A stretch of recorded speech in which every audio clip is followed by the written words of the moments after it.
Let's begin with a short silent meditation.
Okay.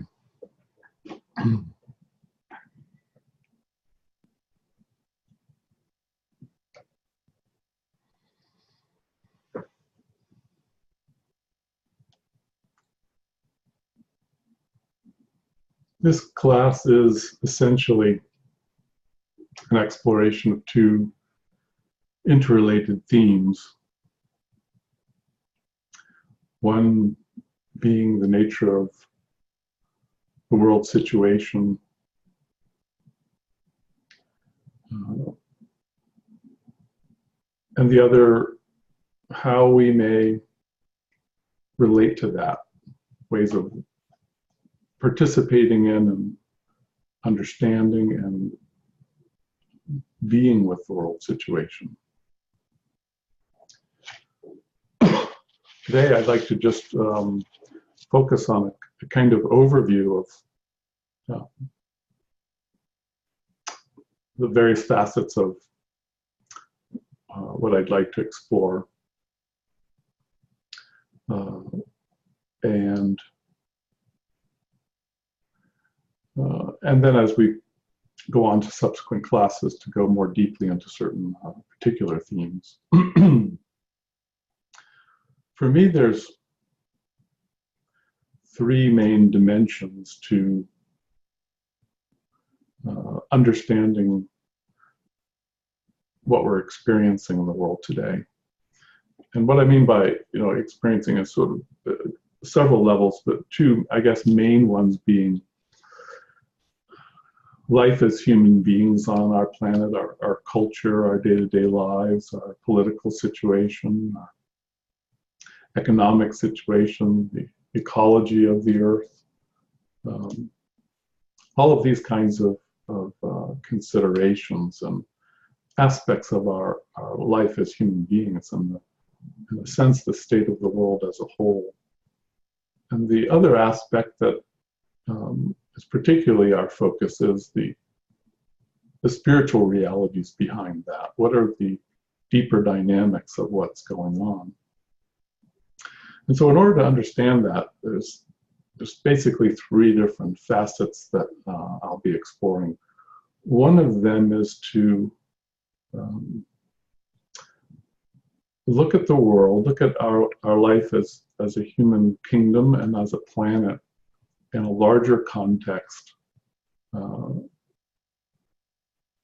sort of big picture, you might say, the macrocosmic view of the life of a planet, the evolutionary stages a planet goes through, and the evolutionary stages a human kingdom goes through.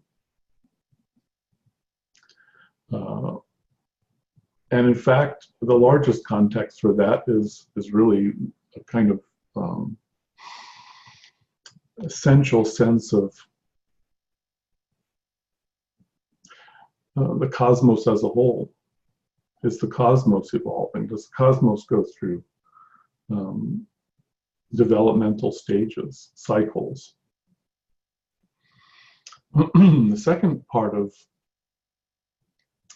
this perspective is that as we focus in on the reality of our own planet and our own humanity, and try to get a clearer understanding of the larger life, the larger patterns, the larger cycles of time and evolution that we're embedded within, and also the specific stage that we're at.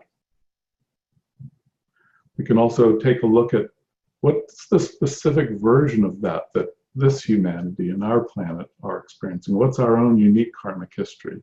What kind of past have we experienced, for instance? And how does that uniquely influence the way we're experiencing our evolution as a humanity and as a planet, and especially the situation that we're in right now, the specific dynamics of the world situation.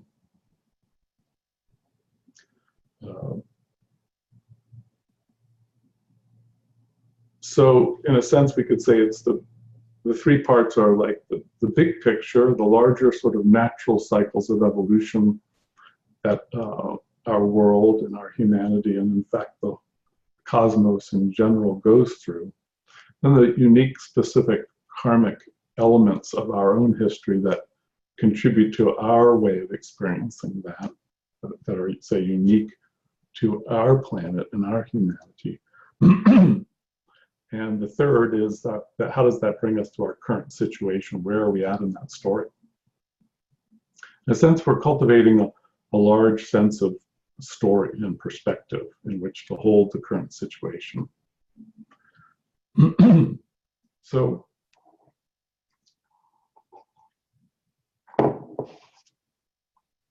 to start, excuse me, from the biggest context,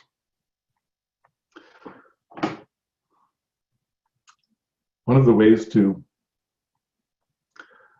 get a sense of our specific story is that there's a way in which each level of reality, in my experience, reflects every other reality, so that although, for instance, a human being in its cycles of evolution in a given incarnation, or even over a cycle of incarnations, has its own unique style as a human being, not only as an individual, but as a human individual.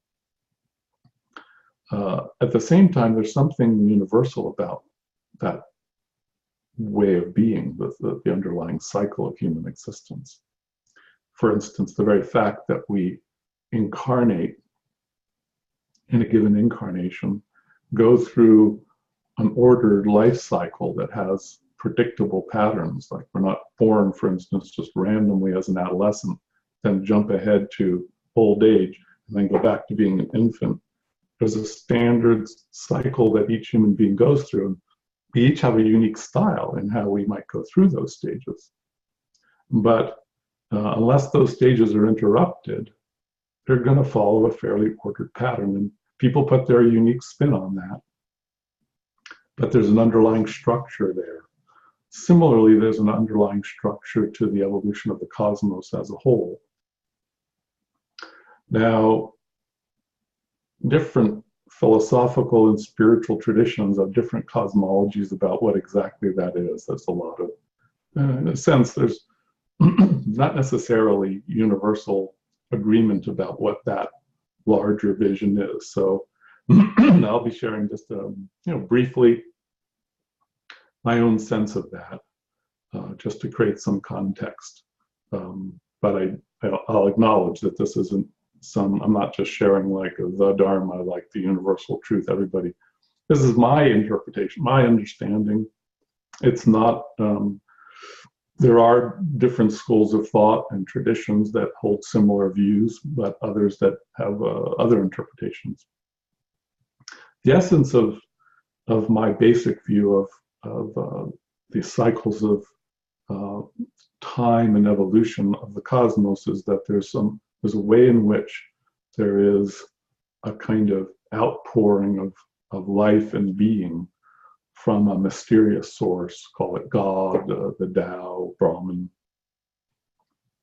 And there's a way that as beings that are part of this cycle, we experience a kind of emergence into existence and a whole cycle of evolution as sentient beings, the vast majority of which the average human being can't remember. It goes back not only lifetimes as a human being, but even into cycles of existence prior to that. But the grand sweep of that process is that sometimes people refer to this as a cycle of involution, of kind of entering into manifestation, into existence, into time and space and evolution. And a gradual increased involvement in form and individuality and limitation and a forgetting of our true nature, a forgetting of our origins. So you might say that the basic nature of the involutionary phase, like a big out-breath, is that it's a process of forgetting. It's a process of, it's not that we lose the reality. It's not that we become separated from God. We can never be separated. We are one with the totality always. It's more that in our experience, we forget that that's the case. And all of our cycle of evolution is a process of entering into forgetfulness and then entering a process of remembering. Now, just to put a little context on that story, because that's sort of a basic story of creation, of forgetting and remembering, of falling asleep and waking up. That's each of these ways of talking about reality is inevitably a partial point of view. There's something even more profoundly mysterious and transcendental about what's actually happening that can never be fully captured by one of these kinds of philosophical or verbalized ways of understanding and talking about it. So, in fact, if we were to sort of do a whole extended talk about this issue, this question of what's happening in reality, we need to talk about a number of other points of view to try to balance it out and flesh out other facets of the true nature of what this is all about. And that becomes a very subtle and mystical process, you might say. But for the moment, I'm going to keep it simple in part by just, sticking to one or two perspectives, and we'll kind of flesh it out a little bit more as we go along, perhaps. But just to keep in mind, though, that this is not a perfect or complete perspective. It's one way of looking at this story. Another way, for instance, is that there's a gradual process of realization of truth within the story, within relative experience, that is giving birth to a fuller expression of a transcendent reality. That, in a sense, that's kind of a more manifestation or incarnational, creative or expressive point of view. And there's a truth to that too. But in a sense, ultimately, regardless of which perspective we lean towards, they're in the same way that a human being incarnates and then returns to a kind of source self and a spiritual self after the completion of the cycle of incarnation. At an even deeper level, that self that's evolving even through lifetimes is also going through a cycle of evolution where it returns to a fuller realization of its true nature. And at a macrocosmic level, the whole universe is going through a similar kind of process. It's useful to connect to these kind of perspectives because when we're trying to understand what our world is going through right now, I think in the same way a human being as a kind of microcosm of the universe goes through our own individual version of these cycles of evolution and awakening, and self-realization and manifestation. So the planet as a whole and humanity as a whole goes through its cycles too. So if we understand the basic nature of that cycle, we can also look at, for instance, where in that cycle are we right now? And what particular crises come with that stage of the cycle? And what can we expect in terms of, what does that mean in terms of, like, if we understand where this is going, what needs to happen in order to move through this cycle? What are the possible outcomes? And there's a number, I feel like there's a number of different potential places that the world situation could go. And that becomes clearer in our understanding the more we understand the larger cycles that we're part of.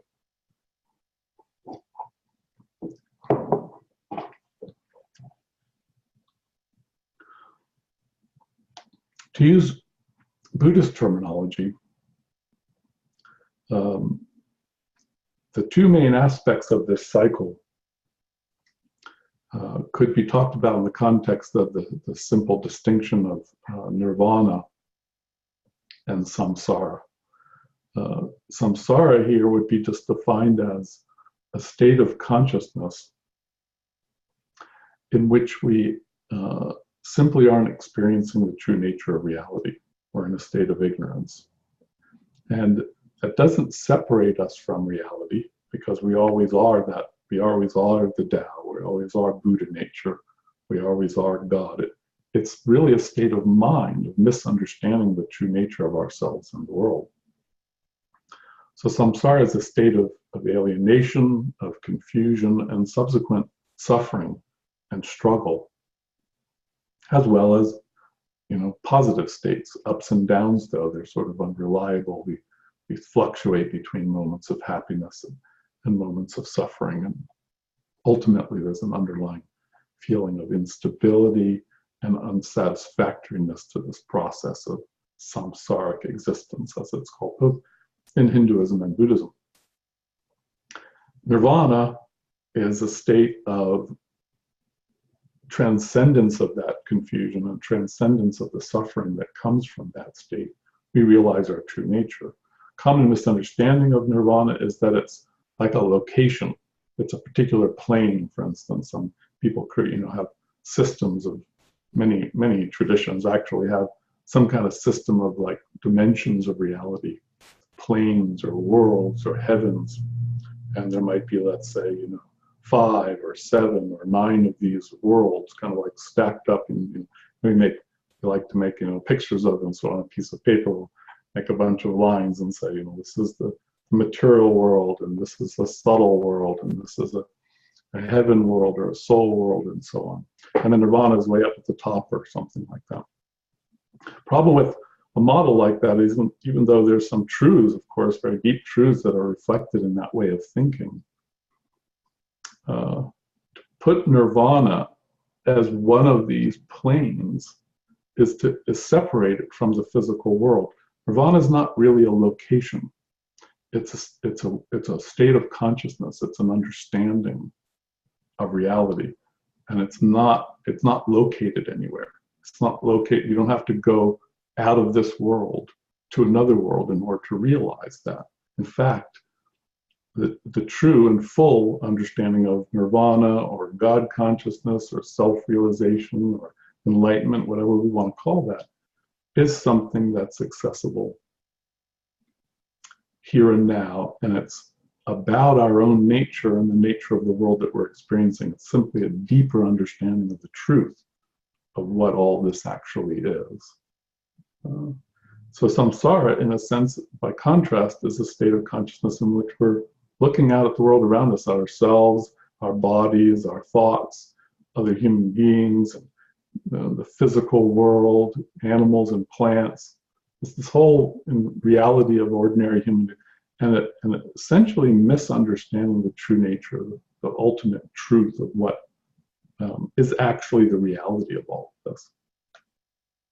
So in that sense, these deep cycles for each of us is a cycle of somehow mysteriously entering into a state of misunderstanding about all that.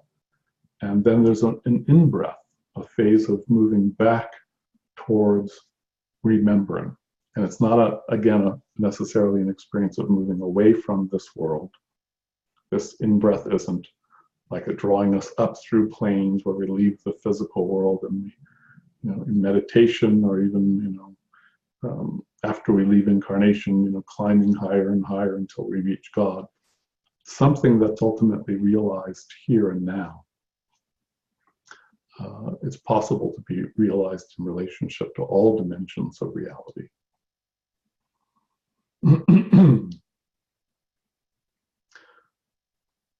So this is the broader context in which this is taking place. So in that in-breath, that out-breath and in-breath cycle of experience, there's a stage where beings become more conscious of what's happening.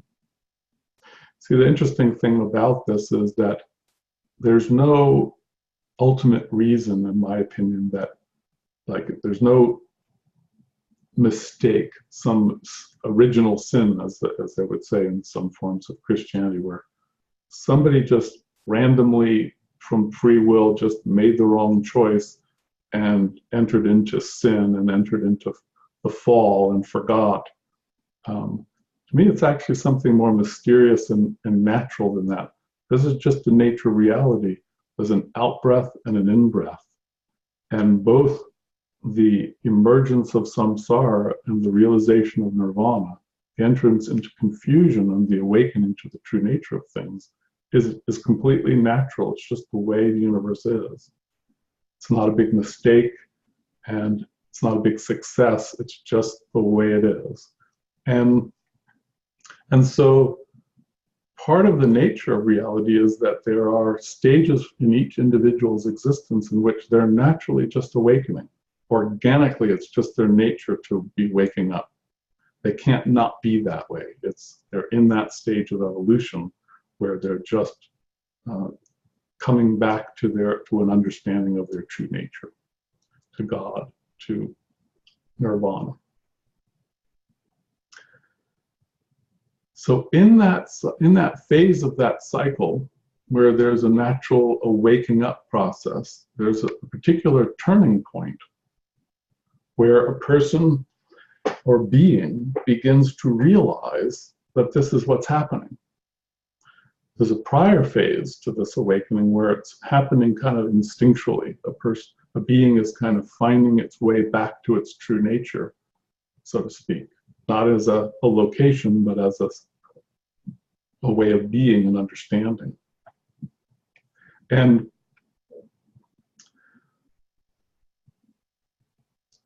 a turning point comes gradually where this being, and this can happen into different forms of life. It's not just through, say, for instance, humans that this can happen. A being begins to realize, oh, I see what's happening. There's some underlying reality here that I'm instinctually attracted to understanding or experiencing or remembering. And that's kind of where all this is going. And now I'm understanding that. Now I'm realizing that that's what's happening. This is a huge turning point in the evolution of this being. Every being goes through this. So there's a kind of dimension of reality where we could call it the self-conscious awakening dimension of reality, where there is infinite beings in a process throughout the universe of entering a stage where they're figuring out the basic nature of what's happening in the universe. And that puts them into a position where they can cooperate with the awakening. They can say, well, as long as I know now the basic direction that it's moving in, even if my understanding of that at this point is somewhat imperfect, at least I have a basic sense of the direction that's moving in. So I can cooperate more with that. I can accelerate it even by trying to understand better how it is happening and interacting with beings that are farther along in that process than I am, and kind of learning how to just make more efficient this process of remembering, this process of awakening.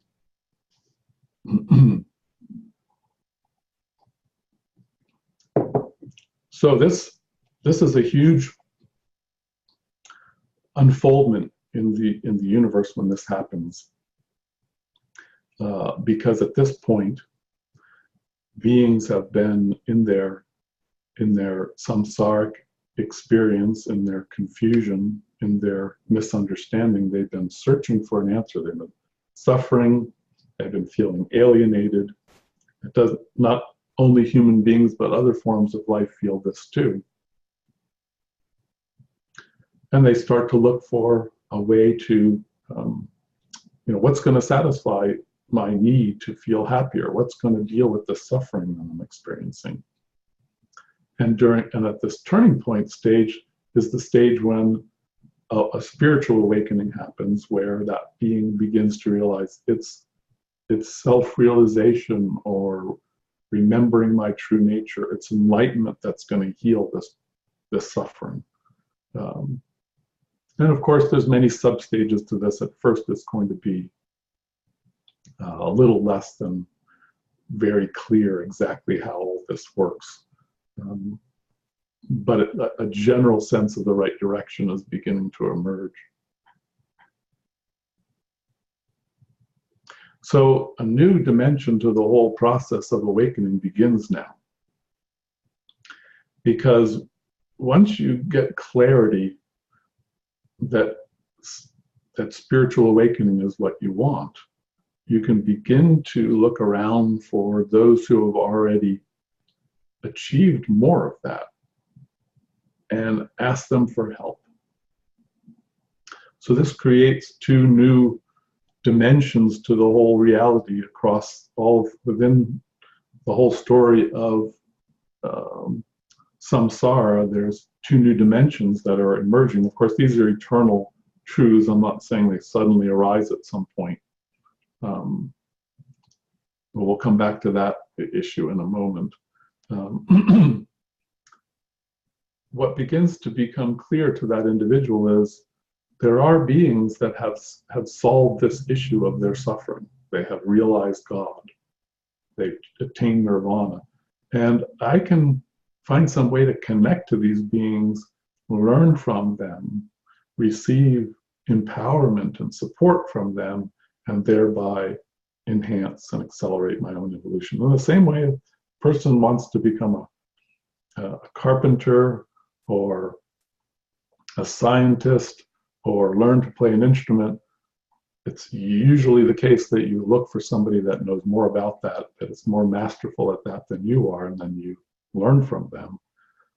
Similarly, the same basic reality happens in the spiritual life. As a being begins to awaken spiritually, they look for people who are more masterful at that, and then they connect to them.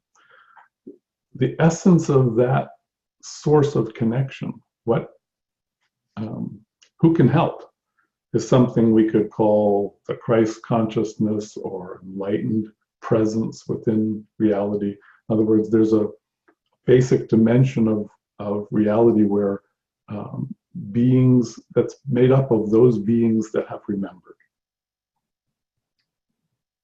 At the essence of this, we could say there's a universal presence behind this, an active agent, a God, a primordial Buddha, Ishvara, a being that essentially expresses the essence of the idea of a loving, awakened, wise presence that's very nature is to support collective awakening.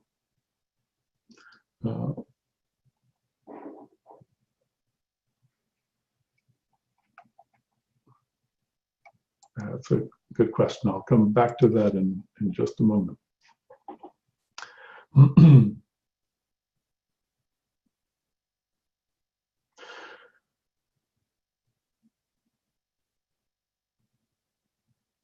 So this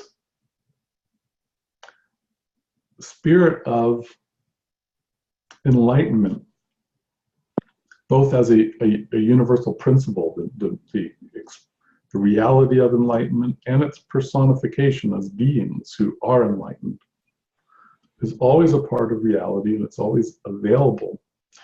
And it's in its compassion and love, it's interested in helping other beings to attain liberation, self-realization, nirvana also.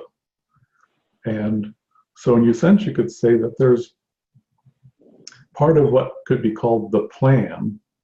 There's often in spiritual context, there some kind of phrase or word is used to refer to some notion that there is a plan or purpose behind all of this, behind the world. And if the cosmology is one of saying, for instance, a belief in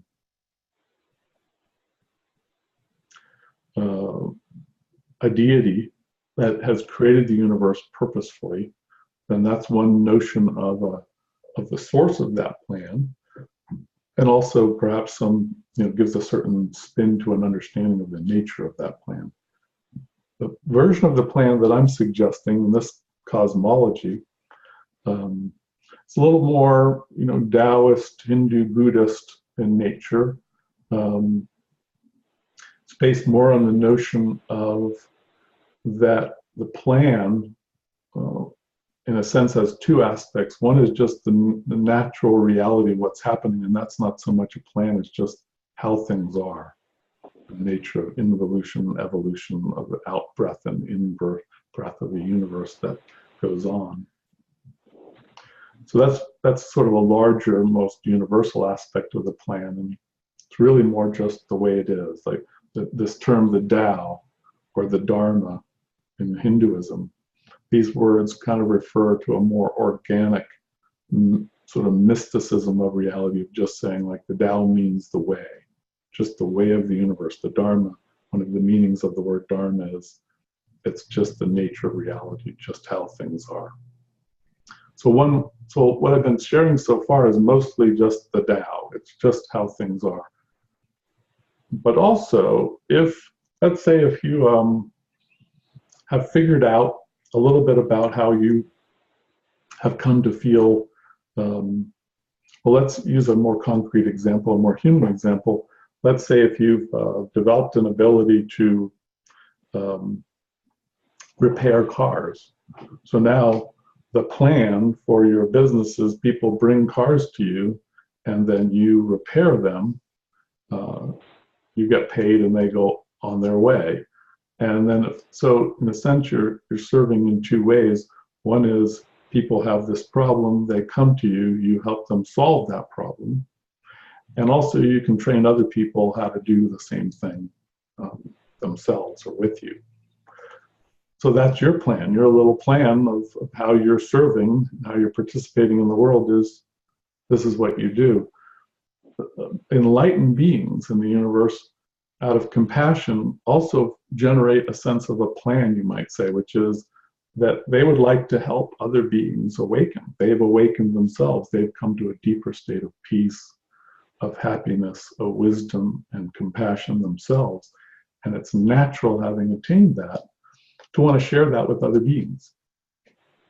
So that at that point, a plan begins to arise. How can I best do that? One of the basic things you learn right away is you can't violate other people's choice if they don't want to awaken.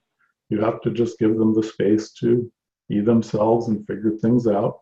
But if they come to you and ask for help, if they want to learn about the way, the Dharma, they want to engage in some kind of practice to cultivate an acceleration of that awakening, then you share that with them.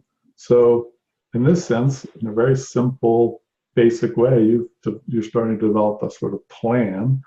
And this isn't the plan for the universe per se. It isn't the reason why the universe is here. It's a plan for facilitating awakening, for facilitating the realization of nirvana. So there are countless beings in the universe that are already awakened. And in their individual nature and in their collective, they are co-creating always a plan for serving universal awakening.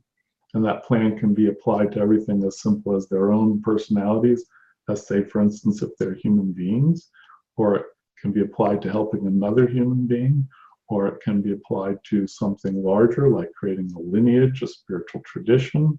It can be applied to a planet as a whole. There are great enlightened Christs and Buddhas on our planet that think in a very global way. They are part of a process of generating a plan that understands the whole cycles of evolution of our planet as a whole, of understanding where we're at in those cycles, and of implementing very practical, concrete plans for helping humanity to evolve. But they have to implement these plans in a way that's balanced with human karma and human free will. So for instance, they can't just use their enormous creative power and just impose their will on the planet and make things the way they would prefer them to be. They have to operate within the confines of an understanding that human beings are here to develop wisdom, to grow spiritually, and that we need to be able to experience our own karmic stories, the ramifications of our own choices, the situations that we need to go through in order to gain wisdom, and to experience making those choices and learning from them. So that's one of the key confining constraints for members of the enlightened community of beings that serve the Earth's evolution and have this plan, you might say. They don't just try to sort of override the collective and freedom and intentionality of humanity, but they relate to it, and to the extent that humans are ripe and to the extent that humans ask for help, they sort of become involved. They help humanity in various ways. In fact, a wide variety of ways, perhaps a greater percentage of which is actually unknown to humanity. You might say it's invisible. A great deal of the support and the guidance and the help that humanity is experiencing takes place in ways that human beings aren't generally aware of. One of the basic aspects of which, for instance, is our very existence in human bodies. These bodies that we are provided with to incarnate as souls are provided by a complex system that is overseen by great enlightened intelligences that have designed the entire system of what form these bodies take, the subtle energies that are systems that these bodies are part of, the chakra system. All of this is intelligently designed by these super intelligences, these enlightened beings. And very often we don't understand that it's a form of support and grace just to be able to incarnate in this form. It feels painful, it feels alienating, it's struggleful. That's the sort of shadow side of being a human being, is it can be hard. It can feel like it's a burden. But actually it's it's part of a system for helping human beings to accelerate their spiritual growth. The part that people are more familiar with as they encounter within the human kingdom spiritual traditions that give out spiritual teachings, for instance, and practices, and so people can have a more conscious relationship to that and appreciate that. There's many other dimensions to the way various beings of this sort, countless beings really, do support the evolution of humanity and the development of wisdom and enlightenment, not only within the human kingdom, but within the planet as a whole.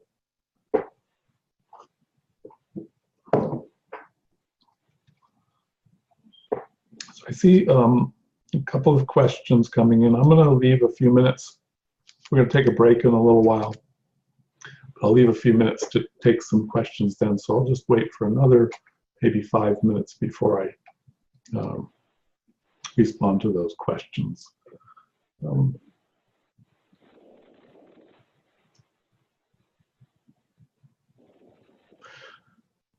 So part of understanding our current situation, actually a great deal of understanding our current situation spiritually, becomes gradually more and more clear the more we understand this plan. It's a very complex plan, and in fact, in my experience, spiritual lineages and religions and philosophies in the world that develop different perspectives and insights, kind of like scientists investigating the nature of the world. In mystical and spiritual traditions, similarly, there's a kind of gradual evolution. People and mystics develop specific insights into aspects of how all of this works. But we're also still gradually gaining more and more understanding all the time. Part of what I feel is actually happening in the world today is we're reaching a turning point, a very significant and challenging turning point in the Earth's and humanity's evolution. And that part of what comes with that is actually a substantial enlargement of our understanding of the nature of all of this that we're talking about, the nature of reality, of these organic cycles of evolution, and also of the way that these enlightened intelligences interact with humanity. So the way I use this term, the plan, sometimes I'll use that kind of classic term, or some people use phrases like the great work. The basic idea underlying this vision is to simply serve collective spiritual evolution. And then depending on the specific field of application, we can begin to look at a lot of the details of how that happens. In the human kingdom, a very specific and special version of the plan is unfolding, which is that the human kingdom is a tremendous expression of the cultivation of an ability to consciously understand what's happening, to develop a type of self-awareness that allows you to reflect on and ultimately to cultivate a sense of the end goal of evolution, the realization of enlightenment or liberation or God consciousness. And then through being able to get a glimpse of that, to use our conscious awareness and intentionality to accelerate the rate at which we bring that realization into being.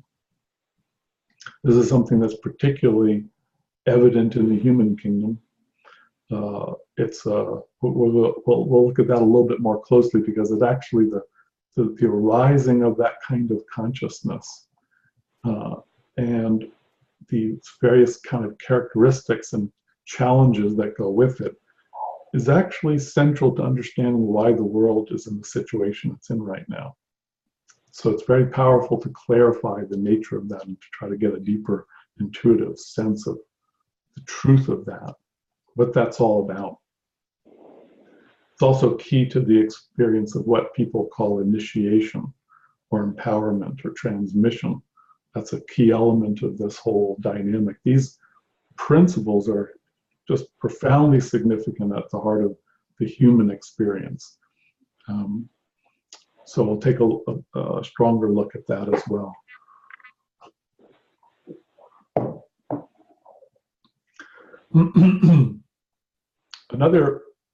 Another piece then that we want to look at is, as I mentioned earlier, is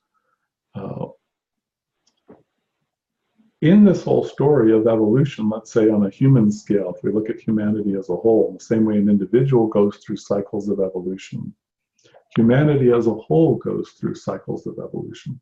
Human kingdoms aren't always at the same stage of evolution. And it's possible for humanity as a whole on a given planet at a given time to evolve to a point where there's pervasive enlightenment or self-realization within humanity collectively. And how does humanity get to that stage? And is that something that this humanity is opening to? What stage are we in that process? But in the same way, an individual has its own unique story of how they come to that. Everybody goes through a universal version of that awakening, but also a very individualized version where nobody's story is exactly the same. So to know humanity's story of collective self-realization is the same. And so looking at part of the karma of that, one of the things that's unique about our planet is that we have a major event in our planet's history that goes back quite a distance in time. It's a very ancient event that's been lost for the most part to human memory. But it was a very traumatic and difficult event, and the karma of that has been very defining in terms of influencing the way our humanity experiences what it means to even be a human being. So there's a great deal to talk about there with regard to that particular event. It's like let's say if we look at a particular human being and we say, well, this person's a little bit different than average because they had a trauma in their childhood that was very intense compared to what most people go through. So we have to understand that. So yes, they're a normal human being in the sense that they were born, they went through infancy and childhood and adolescence and so on. In that sense, they're the same as everybody else. But they're also different than the average person in that at a young age, they had this intense trauma. And that trauma colored everything in a way that made their life a little different than the average person, maybe a lot different in some ways. Without understanding that, we can't really have a real perspective of that person's life. Similarly, my feeling is that this is a traumatized planet that we live on. This is a traumatized humanity. And so without understanding that, we really don't have a proper understanding of, for instance, why our world's going through the crisis that we're in right now. It's very much clarified by an understanding of this ancient trauma that this planet has gone through.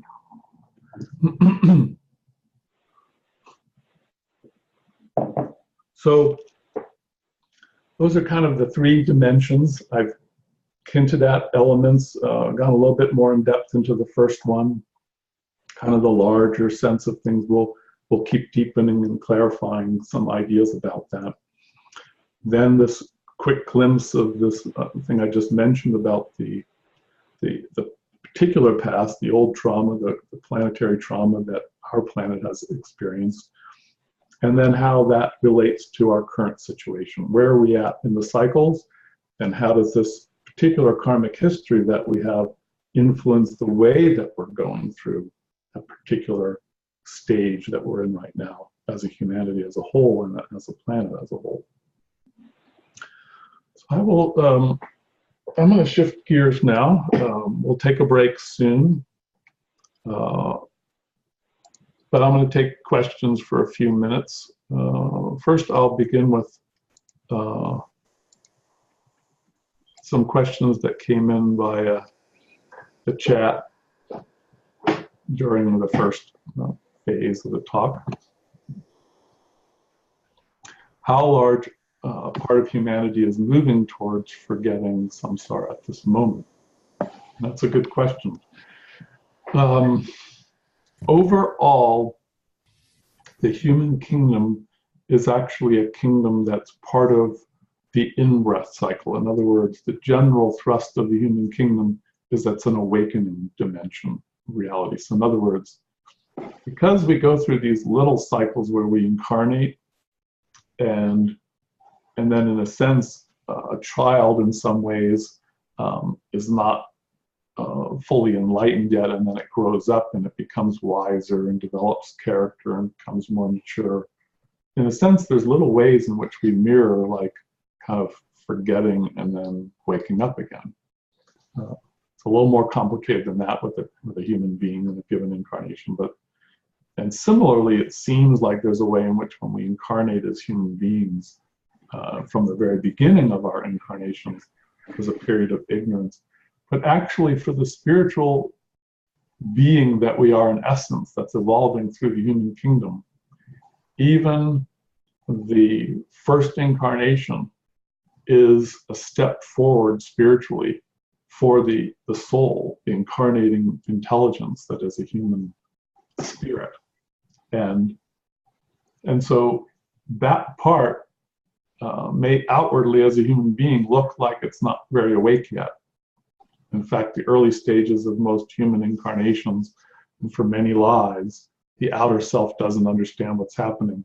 But the net result of going through those experiences for the soul is an awakening one. So the first moment of becoming a human being and starting in the cycle, into the cycle of incarnations is a moment of deeper self-realization for the higher self or soul of that person.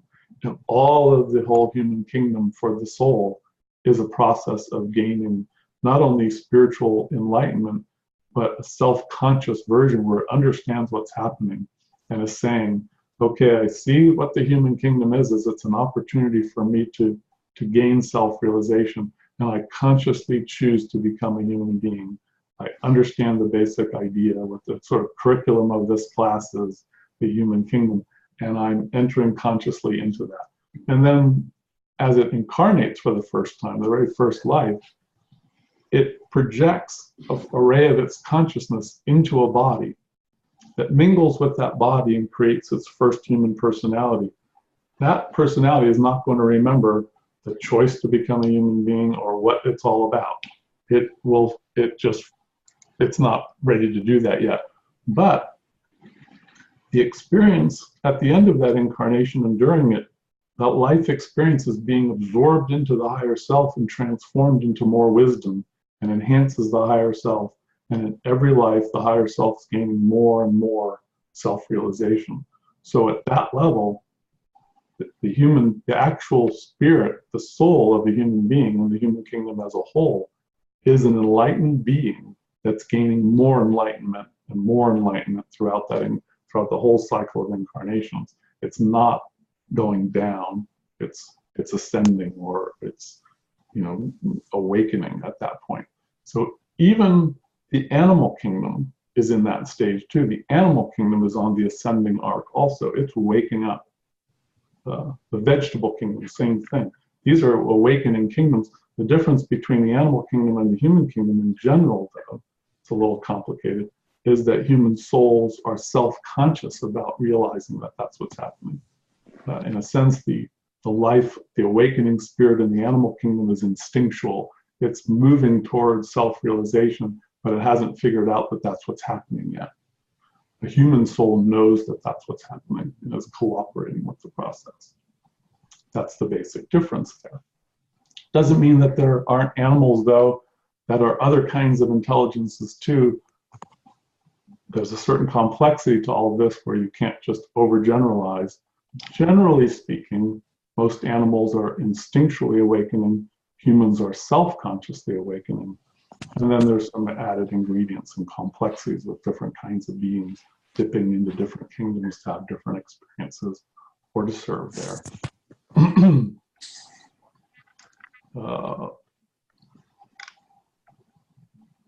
Okay, is there also a plan for samsara? Well, this is a very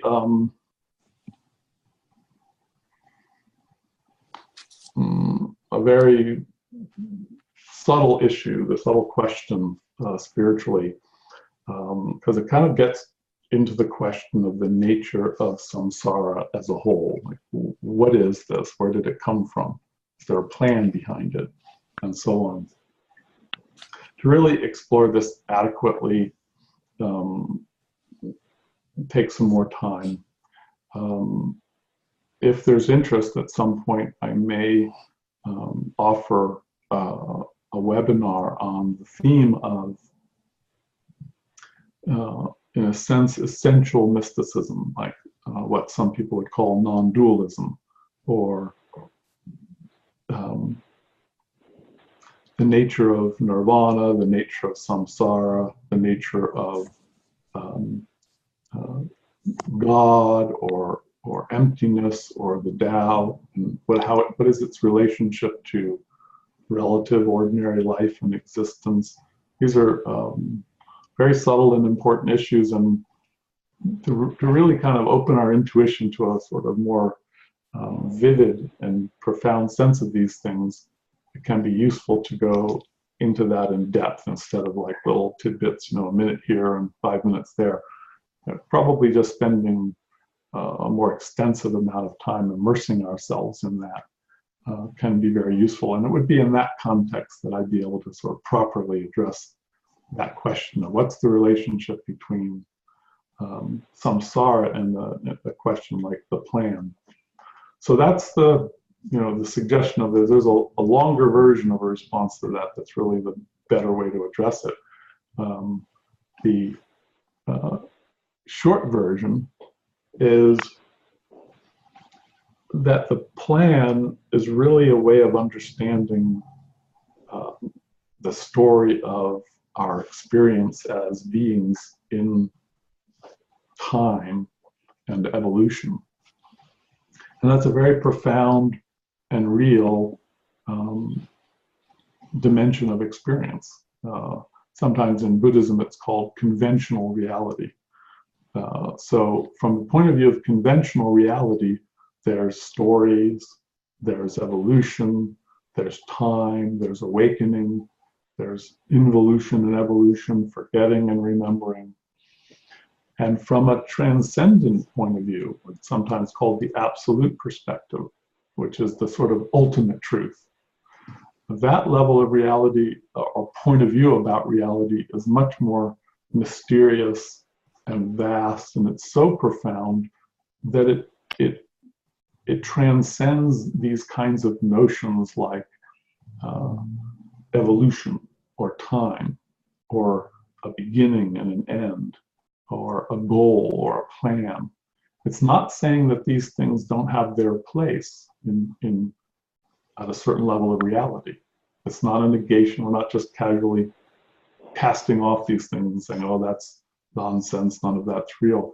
It's just saying that there's, in a sense, there's two different ways of looking at the same thing, and both are true at the same time.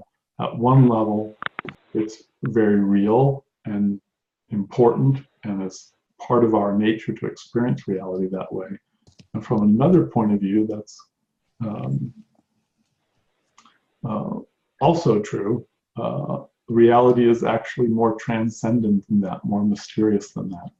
And from that point of view, the nature of samsara doesn't fit into categories like what is the plan for it. That would be too small a way of thinking about it.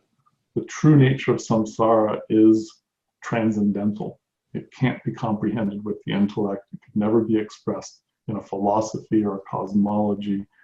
And so at that radical level of understanding reality, concepts like plan and purpose and beginnings and endings and so on and so forth, just, it's not that they're not true, it's that they're transcended. We see reality much more radically, transcendentally, and it's much more fulfilling to see it that way. It's not a meaningless or impersonal or cold way to look at reality. It's a radically more complete and fulfilling way to understand reality.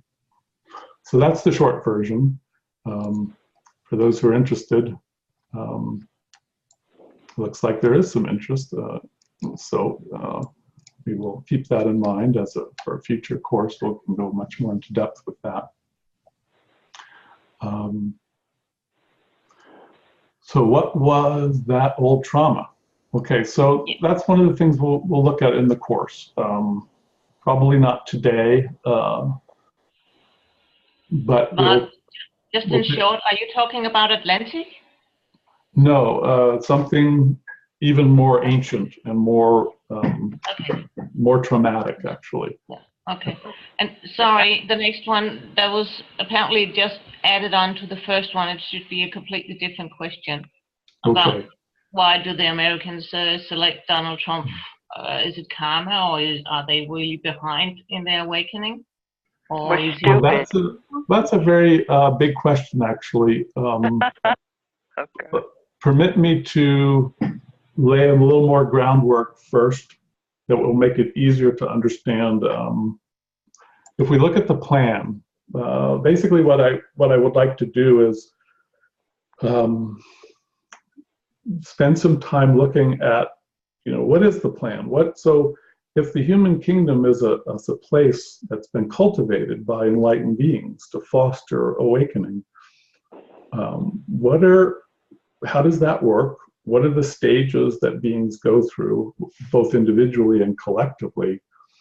And what are the various ways that plan is being cultivated in the world right now? What are the particular projects and aspects of that plan And one of those that we'll look at is the nature of the United States. Why did the United States exist as an expression, in part, of both karma and a plan? And what is trying to be accomplished with that plan? And why do we have Donald Trump, for instance, as president right now? All of that will make more sense from when a little more groundwork is done laid to in terms of the larger plan that we're talking about. So I'll defer going into that one a little bit more at the moment till later. Let's see. Yes, briefly put though, there can be some kind of hidden reason why that's happening right now. We'll come back to that in greater depth. So,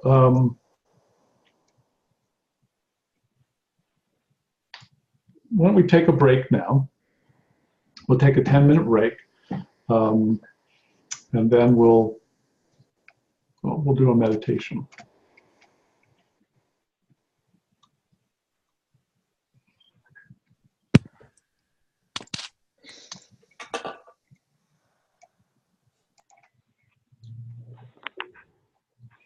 Okay.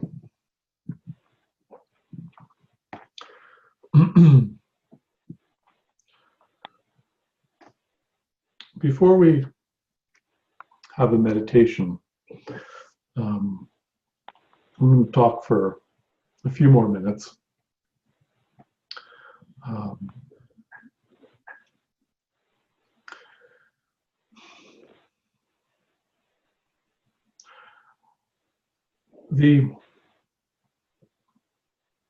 Perhaps, in my experience, the most essential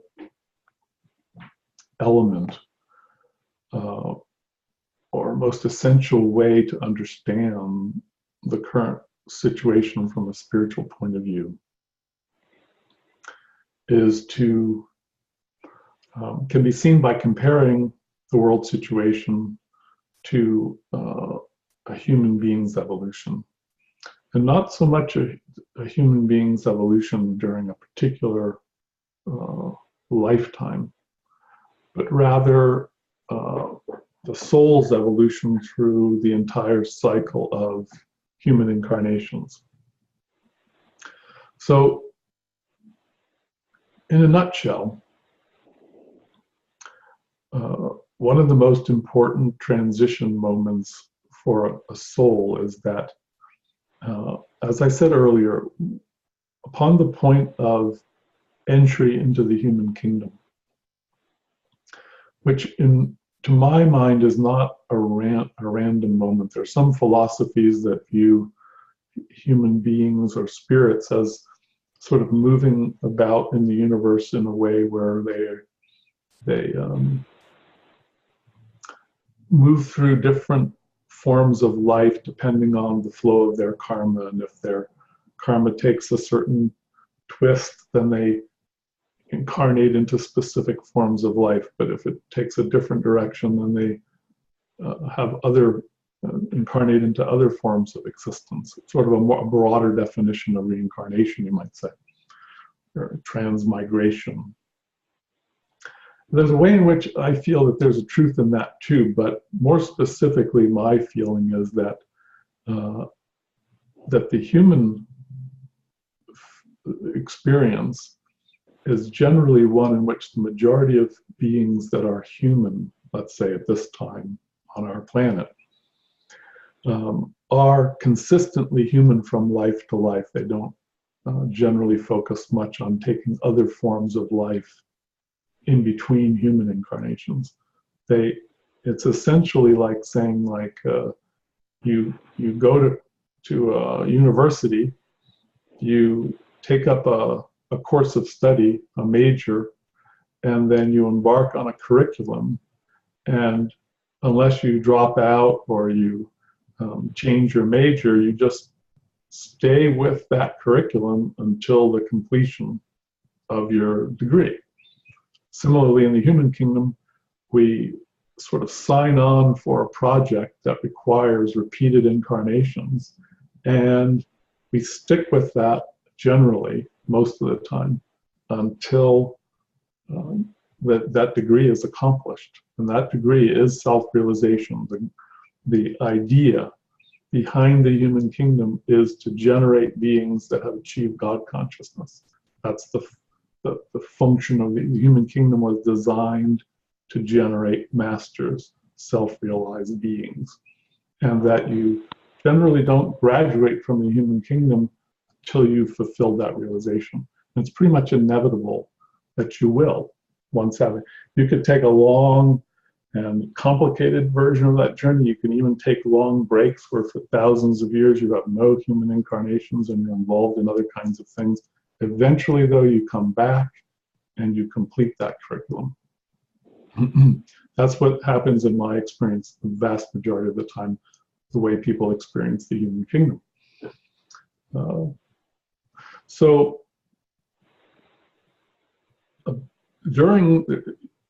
It's possible to spend a great deal of time looking at the richness of what that all means. What are, same way we can talk about physical or psychological developmental stages in a human being during a lifespan, we can also look at the complexities of human evolution and say, what is the soul going through? And what kind of personalities does it tend to have at different stages of evolution?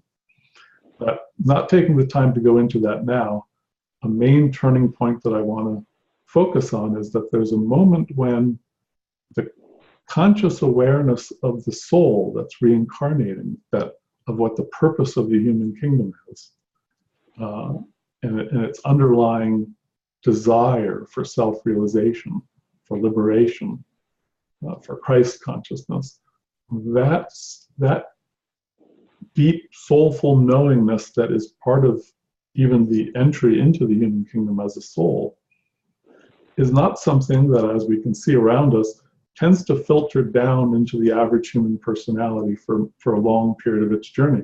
The personality goes about its business thinking that it's a separate being that is a body and has desires and wants to be famous or to be wealthy or to, or just have a simple life and be happy by, gardening and having a job and having a family.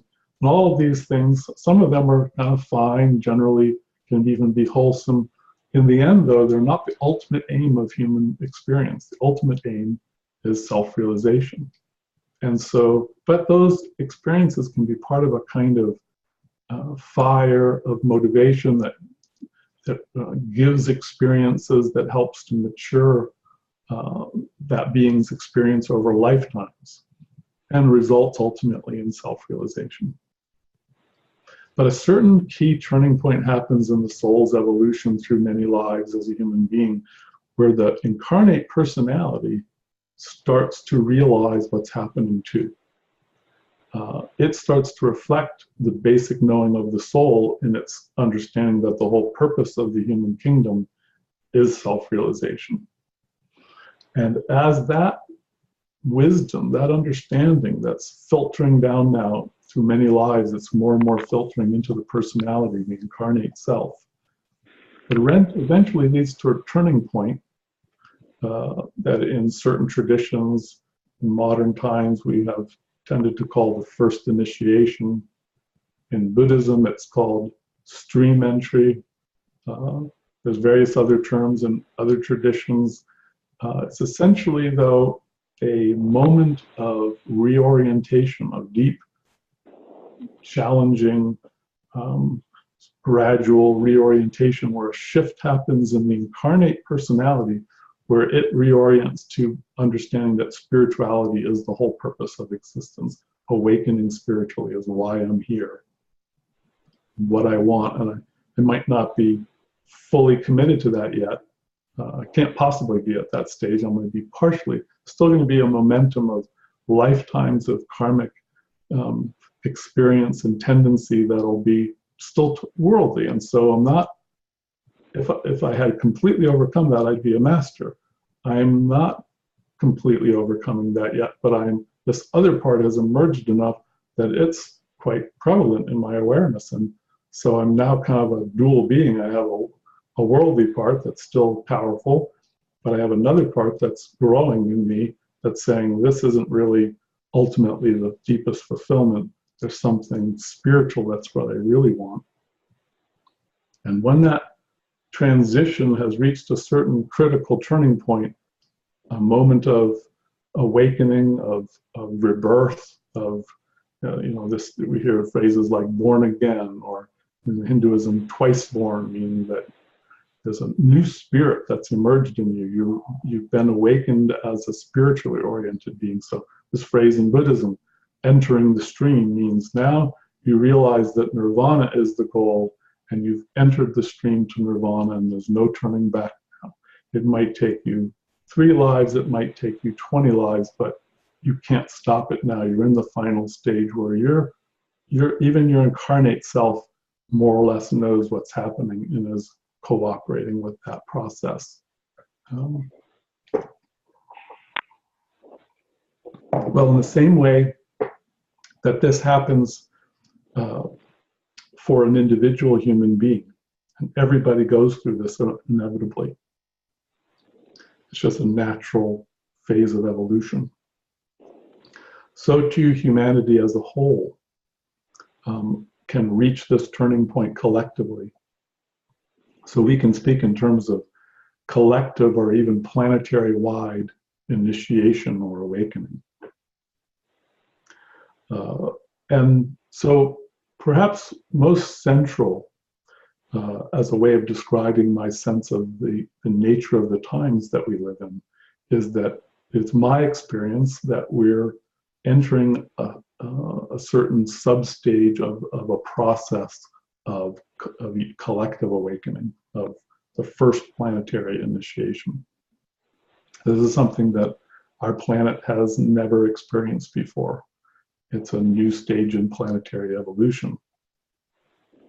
And it's complicated by the fact that in ancient times, the Earth moved much more deeply into beginning to open to this stage of evolution, but energies were released that led to a disaster. And so the Earth not only fell back from that accomplishment, but also was traumatized in the process. So that now, as we go into seeking to open to that state again, we not only have to go through this traditional or sort of standard natural process of the struggles of self-realization and awakening, we have to heal this trauma at the same time, because it's kind of resonant with the stage that we're at, and it's coming up very strongly right now to be healed. So it's causing an extra challenge and burden in our world situation. And a lot of the things that we're seeing in the world are symptoms of this karma coming up to be healed and faced and purified. So in that context, it's both a time that's very powerful. To me, this initiation is not necessarily imminent in the sense that it's going to happen tomorrow, or we're talking about, in a planetary time scale, we're talking more about decades and centuries, not months and years. But we're in the midst of that process now deeply enough that tremendous energies of awakening are stirring, but also a great deal of painful karma and challenges are being dredged up at the same time. So it's a difficult time to live through, in a sense, a basic challenge for each of us in the world today, especially not only towards our own process and the challenges of our own lives, but just being with the world situation, is trying to have some perspective and equanimity and acceptance about things, to have some trust that there's something deeper going on here. And in fact, things may even become more challenging before they shift. And we need to have the strength and courage and equanimity to kind of weather that storm and open to these deeper possibilities. So there's more I'd like to focus on and sharing about ways, strategies of being with the world situation. But that's kind of a basic component, is given how painful the version that we're going through is, it really requires a certain strength of being able to sort of just be with it all. So in that spirit, let's let's do a meditation, which we can explore these things a little more closely.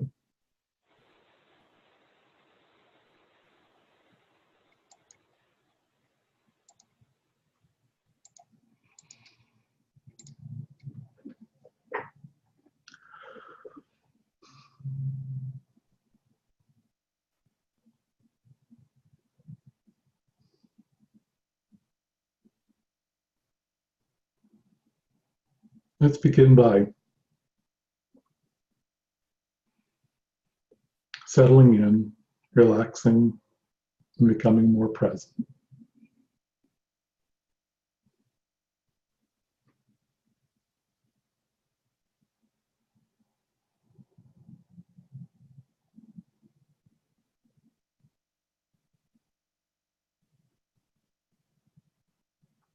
With each out breath, feel your mind and body relaxing, becoming more open and calm and relaxed.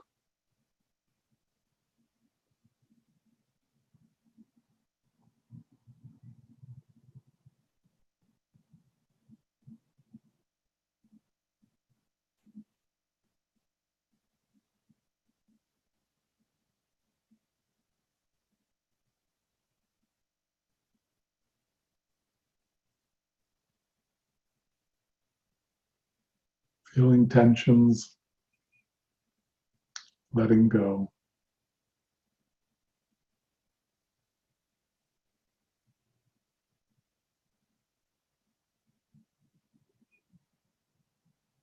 Particularly feeling your body more fully.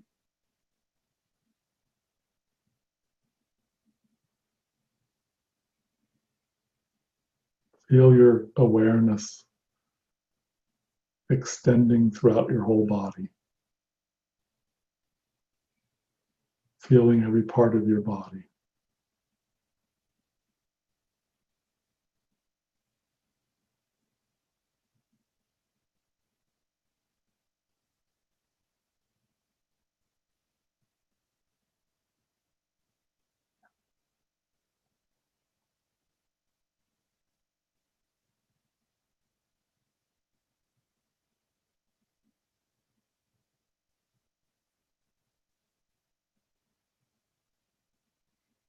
If there's any sources of discomfort or pain in your body or in your mind emotionally that don't seem to be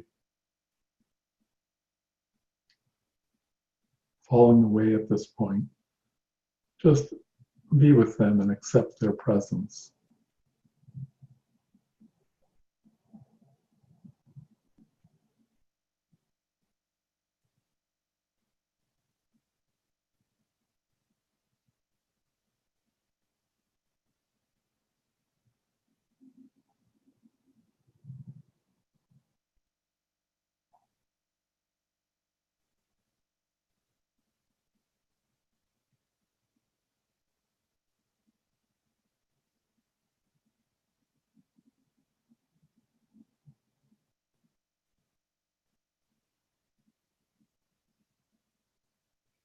Just be at peace with what's there.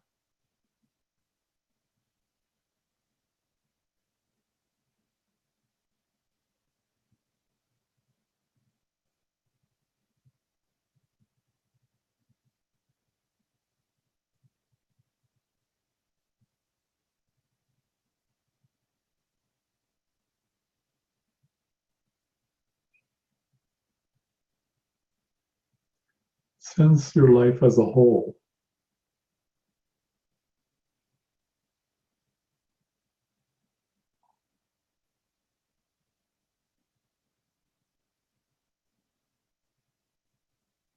And also just be with the reality of your whole life, accepting what's there.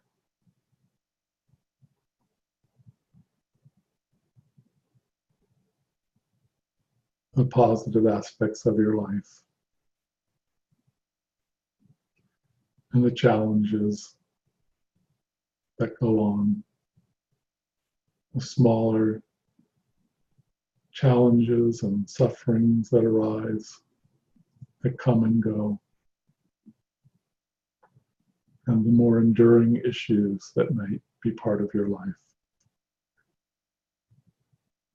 Just be generally aware of the totality of your life, the positives and the negatives, and be equanimous, be accepting.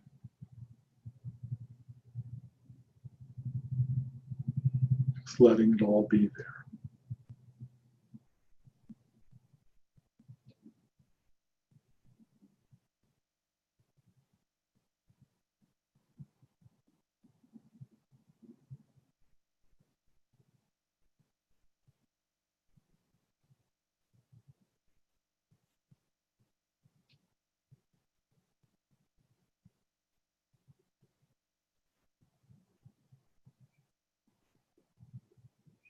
Let go in this moment of any tendency to figure out or improve or fix anything. Just in this moment, being with everything, being with your body, your personality, and your life.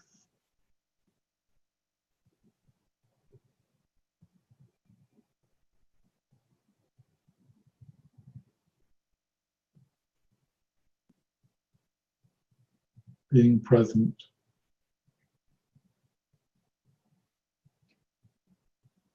And feel a certain strength in your ability to have some equanimity, have some acceptance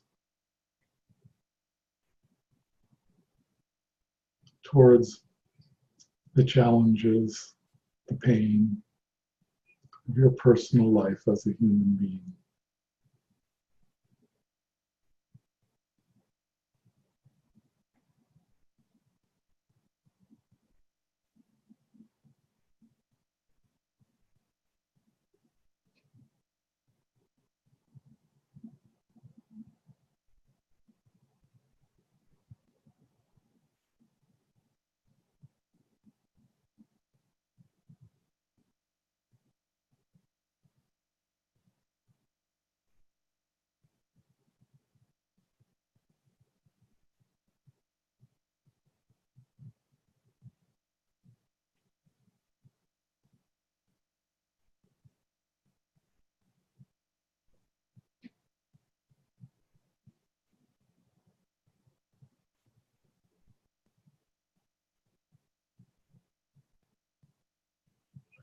Expand your awareness to include your family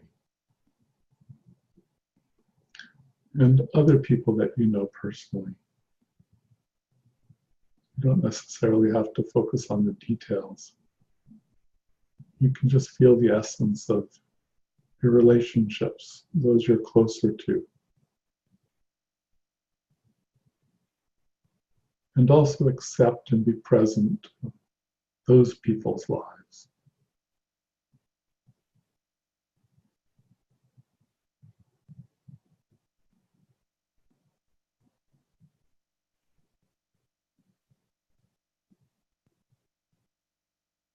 Feel a sense of courageous willingness to be present, to face it all, to be at peace through that.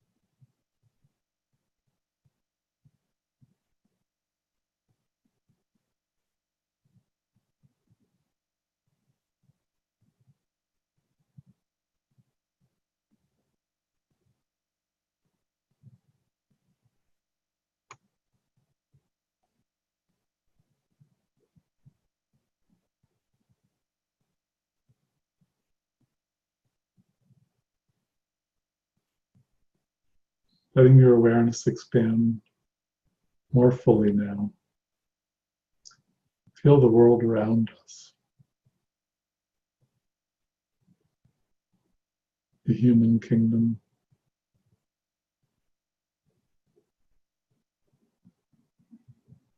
all that's unfolding in the world today.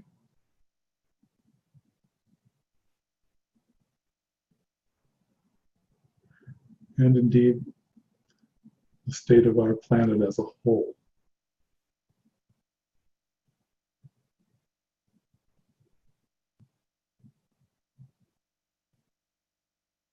At this moment, just focus on acceptance as a foundation.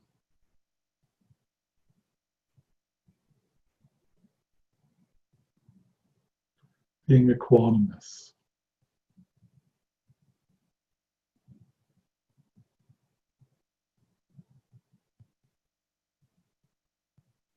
This is not our only possible response.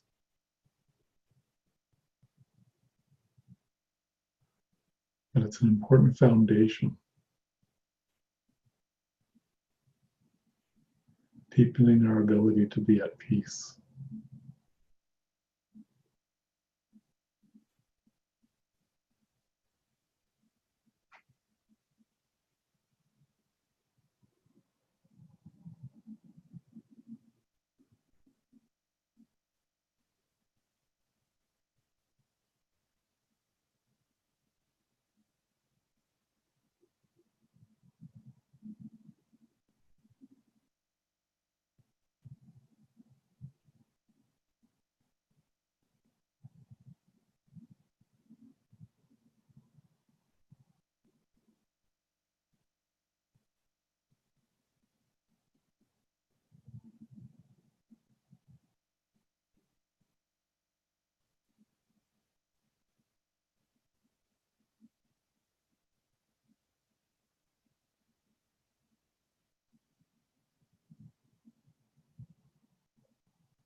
Feel a sense of spaciousness that comes from a deepening acceptance and equanimity towards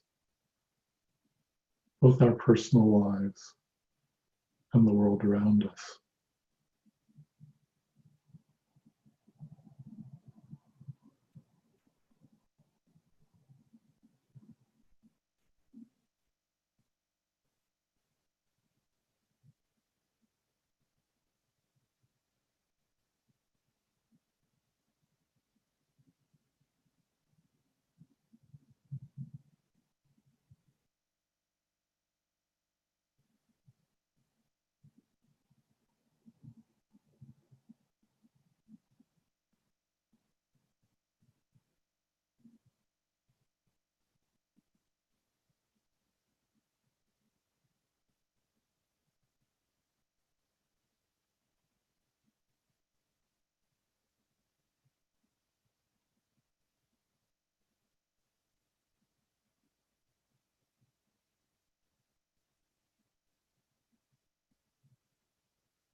Bring your awareness now back towards your physical body, sensation of sitting, or whatever posture you may be in. Feeling grounded in the room that you're in, on the surface that you're on. Feel more fully your human body.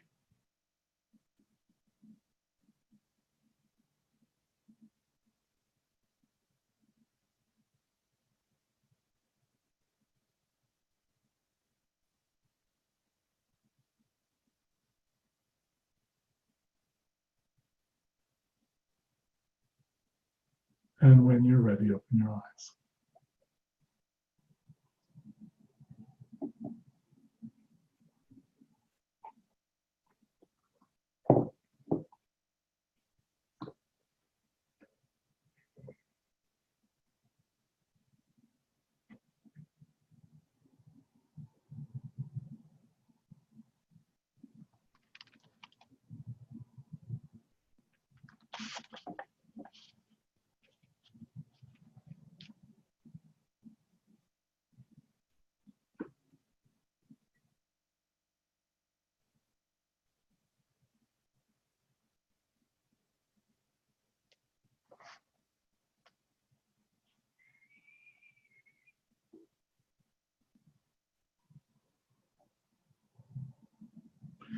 As individuals living in the time period that we are, we have not only the basic task in life of to grow spiritually as individuals, but we're also particularly challenged in these times by living during the times that we are, being with the challenges of the world around us, which many are increasingly sensitive to, the suffering in the world and the concerns that we have about our humanity and our planet. So not only as individuals, but also especially if we share a spirit of service, of a desire to participate in, even if in the simple essential spirit of love and connectedness to the world, if not in terms of specific activities that we may engage in. We have this broader sense of concern for the world. When it's particularly challenging as it is in our times, it's very important to have a foundation of having some equanimity, some composure in relationship to the situation. That's one of the basic tasks that we're challenged with, is that the degree to which we can be a positive force for change and healing and awakening in our world is in part very much dependent on how much we can, what foundation we can develop in our own ability to be at peace with the situation. And now that's a very challenging thing. The more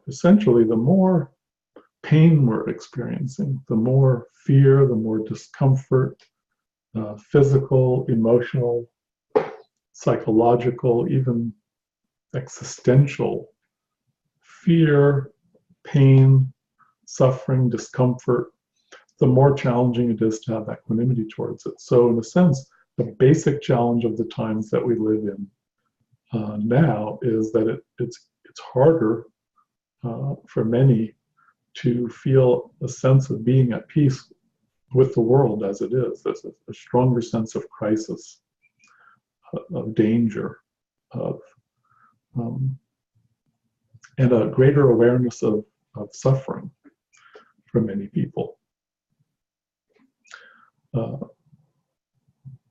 So, in addition to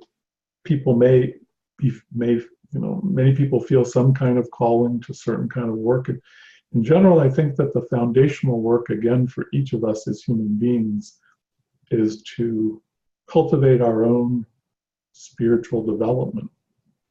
The more we, in a sense, our personalities as human beings are part of the world.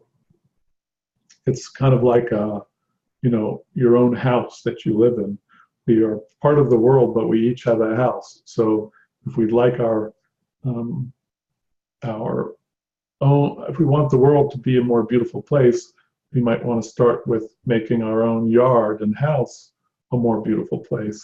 Similarly, if the world is in a state of conflict and crisis and pain and confusion, we want to start by bringing peace and harmony and order and wholeness and healing to our own backyard, our own personality, because it's interconnected with the rest of the world. And that also is the instrument, so to speak, the doorway through which we share our love with the world at large. So the more at peace and in harmony our own being is, the more we share that spirit with the rest of the world. Now, we can talk in terms of very important qualities like love and compassion, but these qualities become even more difficult to share during times like this, because love and compassion require us to be equanimous and at peace. We all have the sense that, for instance, if we're relating to another person and we're wanting to be helpful to them, but at the same time, some part of us is upset with them and is reacting, it's difficult to be as helpful, as compassionate, as empathetic as we'd like to be with that person. If part of us is judgmental or hurt or upset with that person or about that person's situation, the more we can be accepting of that person in that moment, the more pure and free our love becomes to empathize and to be a source of whatever it is that we're called to share with that person. Similarly to the world situation, it's an increasingly big challenge for many of us to find this place of composure, of peace, of equanimity and acceptance to the world. So this is something I would call people's attention to as a particularly important thing to not forget, is that our ability to be equanimous. Now, equanimity in this context doesn't necessarily mean that we're engaged in the belief that there's a story that's going to work out. Like, in a sense, there's two basic strategies that we can look to try to be more positive, you might say, in relationship to our current world situation. One of those is to engage in opening to or cultivating a point of view about what's happening that's positive, even though we acknowledge challenges, the suffering. If we have a positive point of view about where this is all going, that can help give us more hope and peace about it, to give us more faith in a positive outcome. It just overall helps us to be more positive. The challenge of that is that ultimately we can't know the future for sure. So there'll always be some part of us that will be worried. If that's our strategy, it's still based on hope.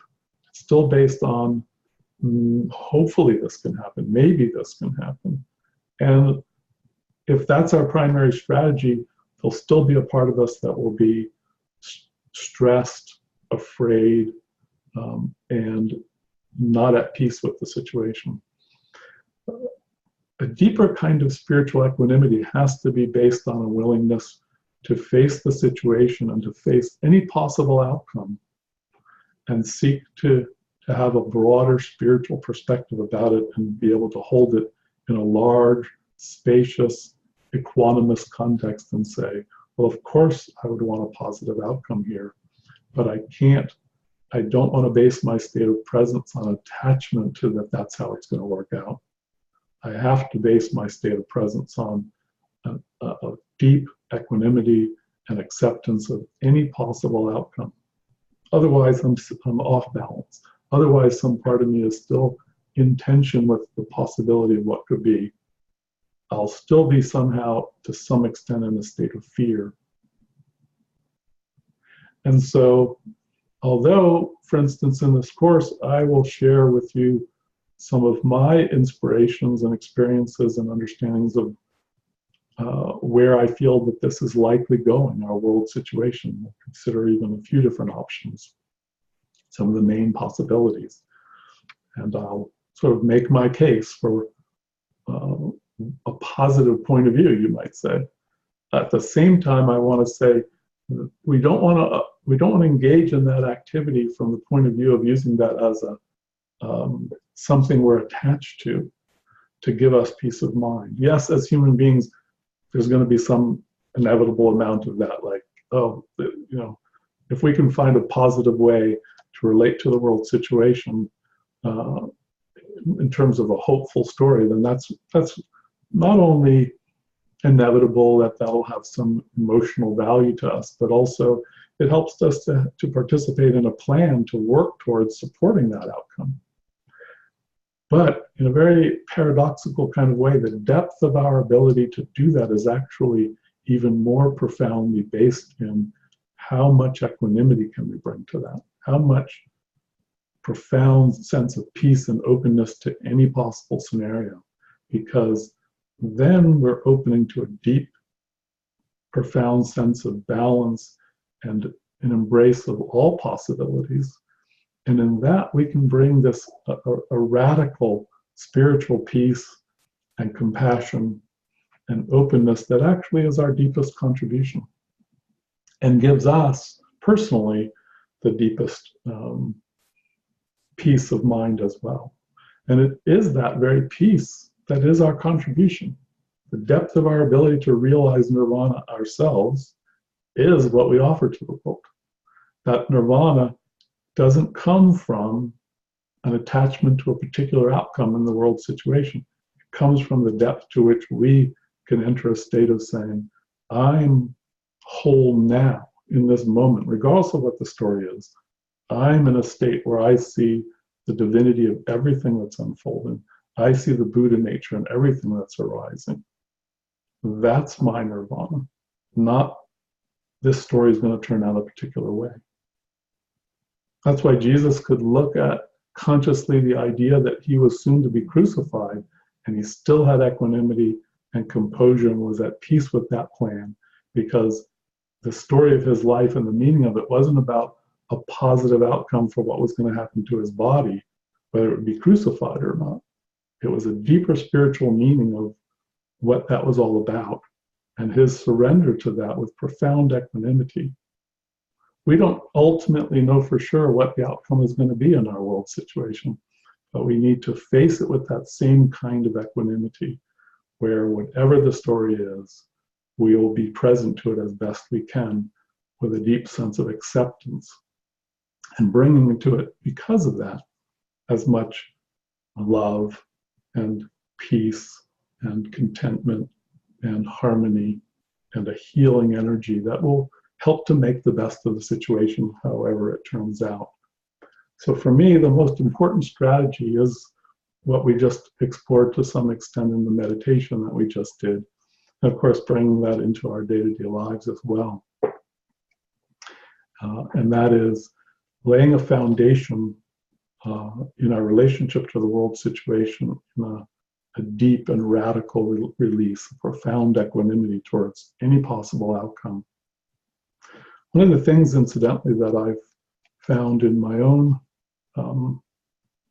exploration of, in my own participation in planetary evolution, is that the more equanimity I have, the more I can feel more deeply into the reality of the world situation. To have a complete sense of what's happening to the world requires facing the karma, facing the pain, facing the conflicts and challenges. If you don't feel the whole reality from top to bottom, the deepest potentials, the deepest inspirations, the presence of enlightenment in the world and those forces that seek to support the evolution of humanity and the planet, and all the way down to the most challenging aspects of human karma and planetary karma. If you can't face the whole thing and see it as one integrated reality, you won't have a proper picture of what's happening. It'll be biased, it'll be lopsided. Some people err too much towards the dark side. They're kind of looking all the time at the shadow side of what's happening. And so the scenarios that their imagination generates of the likely outcome is necessarily catastrophic. Other people lean too much towards sort of looking at the light side. They're not in touch with the shadow. So they can have unrealistic expectations and attachments and hopes about the outcome. So we hear people, for instance, talking about, oh, in 2012, hundreds of thousands of people are going to, ascend, and that will be the 100th monkey effect, and that'll go to the whole planet, and everybody will be liberated in the next 10 years. This is a result of not feeling the fullness of the planet, not having enough equanimity to feel the real karmic situation of the world, challenges that are there. So the challenges of a path of bodhisattvahood, if you will, or path of the Christ consciousness in our world is a challenge of yes, being open to spiritual inspiration, but also having the courage and equanimity and acceptance to be with the fullness of the situation, so we can have a complete and balanced, integrated understanding of what's happening. Then our response, not only are we more deeply at peace, but also our response to the situation is more useful, is more grounded, it's more realistic, more appropriate.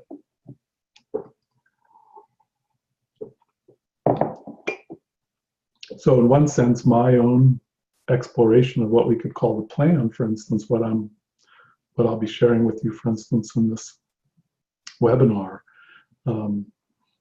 is in large part based in my own intuitive experience that results from the extent to which I can deepen my equanimity and be present to our planet as a whole, and then experience what intuitive insights arise out of that space about what's happening.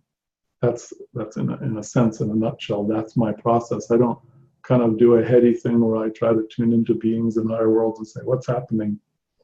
I embrace the planet as a whole in the fullness of my heart with as much equanimity as I can muster, and face the situation in its totality, and then open to deepening intuitive understanding of what's happening in that way. Then that's the fullest understanding that I know how to access, is that style of spiritual opening, spiritual deepening. So I'll say a little bit more about that later as well. So we're coming to the end of our time today. I'm going to shift now to opening to questions to see if there are any questions at this point.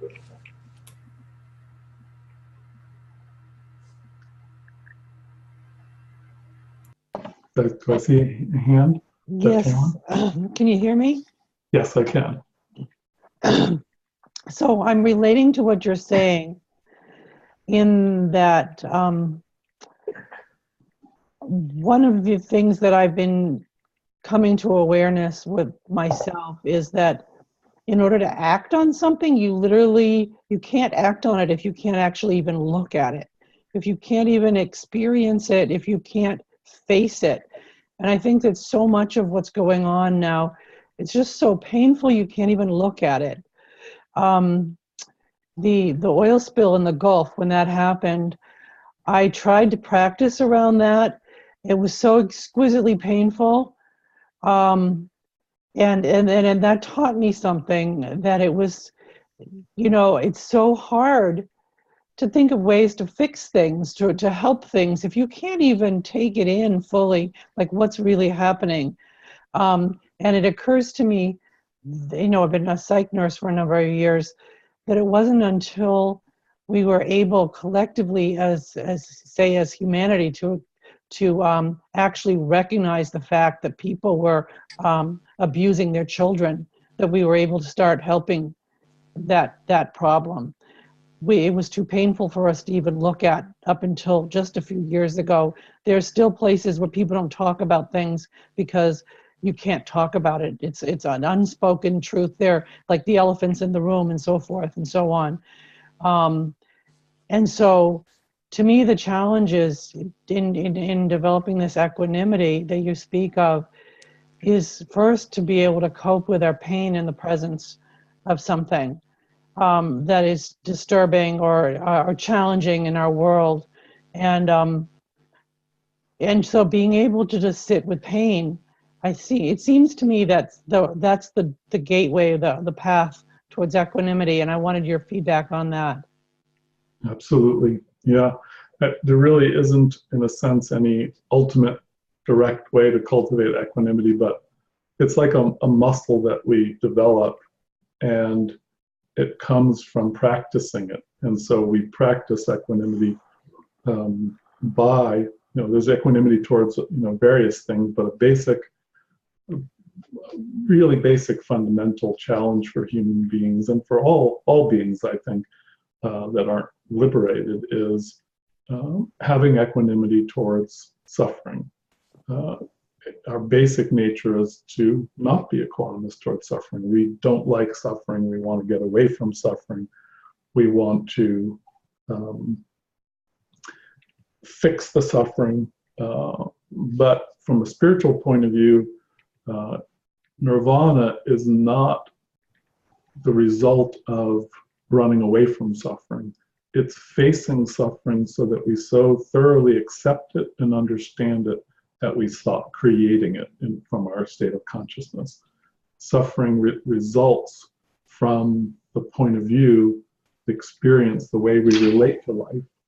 And equanimity is a kind of reversal of our basic tendency to relate to life in a way in which we judge, we have preferences, we have aversions and attachments and desires. Equanimity says, I'm just going to be with the total reality of this and just be at peace with things as they are and drop all of this desire to fix and control and manipulate and get away from some things and hold on to other things. And the paradox of that is that through having that kind of equanimity, we also can finally open to the deeper truth that all the fundamental nature of everything that's arising is Buddha nature and always was. It's our perception, it's our tendency, among other things, to break things down into things that we like and things that we don't like, things that we're trying to get away from, and things that we're trying to hold on to.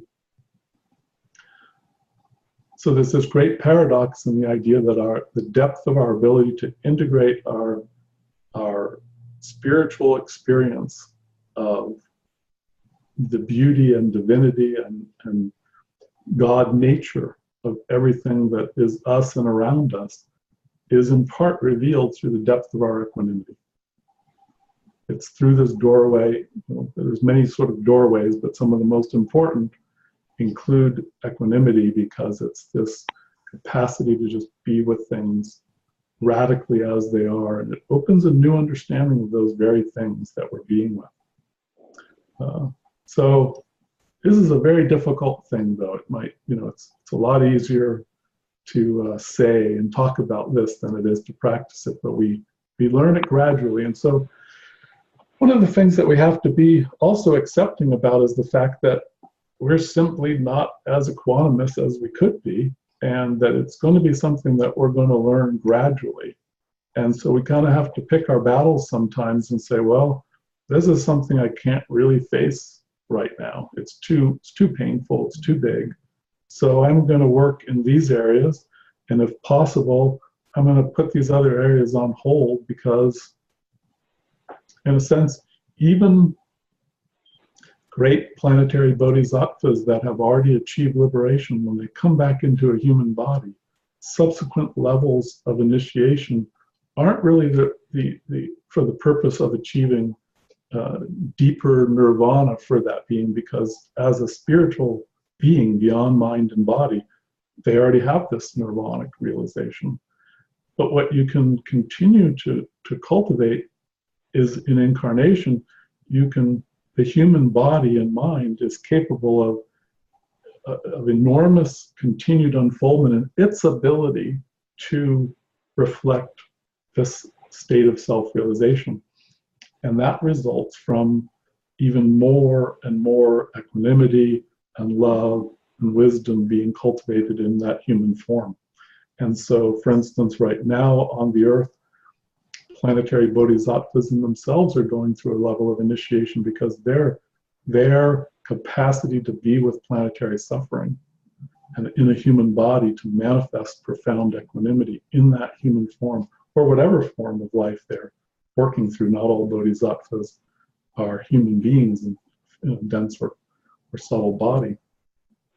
But whatever form they take, they're continuing to actualize manifested love and equanimity and wisdom to greater and greater degrees. And one of the keys is how much love and equanimity can they have in their being, in their human incarnate hearts, and in what degree of planetary suffering can they face. And basically the difference between a newly liberated master and a senior planetary bodhisattva is degrees of that. How profound is their capacity to hold planetary suffering, among other things, in their heart.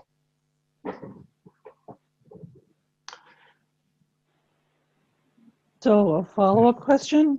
Yes.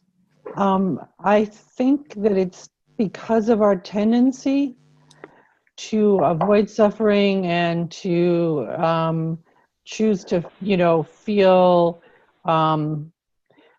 feel pleasant feelings versus averse feelings or whatever, that a lot of times we might actually choose to cultivate equanimity as if it was an antidote to our suffering. Like, if I cultivate enough equanimity, I won't feel this pain anymore.